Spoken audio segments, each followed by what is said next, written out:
Gabungan personel TNI Polri, Satpol PP dan Dishub Makassar gelar patroli dalam rangka pengamanan malam takbiran Idul Adha. Patroli gabungan ini dipimpin langsung Kapolrestabes Makassar, Kombes Pol Arya Perdana bersama Wali Kota Makassar, Munafri Arifuddin dan Dandim Makassar, Kolonel Infantri Franky Susanto. Sebelum melaksanakan patroli gabungan, terlebih dahulu digelar apel pasukan di lapangan apel Mapolrestabes Makassar pada Kamis malam. Dalam apel gelar pasukan itu, Kapolrestabes Makassar, Kombes Pol Arya Perdana memberikan arahan kepada seluruh personel gabungan yang terlibat patroli. Personel gabungan diminta agar patroli dilaksanakan secara humanis dan demi memberikan rasa aman kepada masyarakat.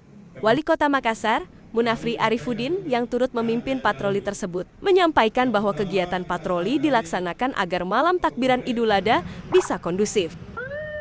Kita mengontrol melihat kondisi malam sebelum Idul Adha ini. Mudah-mudahan semuanya bisa kondusif, semua mempersiapkan diri, tidak ada kegiatan yang berlebih-lebihan. Apalagi kan biasanya Idul Adha itu pelaksanaannya lebih cepat daripada Idul Fitri, dia lebih cepat pagi-pagi. Jadi saya pikir masyarakat bisa lebih mempersiapkan untuk ibadah besok. Patroli ini digelar dengan rute jalan-jalan protokol di Kota Makassar, dengan sasaran aktivitas masyarakat yang dapat mengganggu keamanan malam takbiran. Sementara itu, Kapolrestabes Makassar, Kombes Pol Arya Perdana mengatakan, patroli ini melibatkan 158 personel gabungan dari TNI Polri, Satpol PP dan Dishub Makassar. 158 orang dari TNI, dari Dishub, Satpol PP, semua gabung. Dalam rangka apa ini kegiatan ini malam?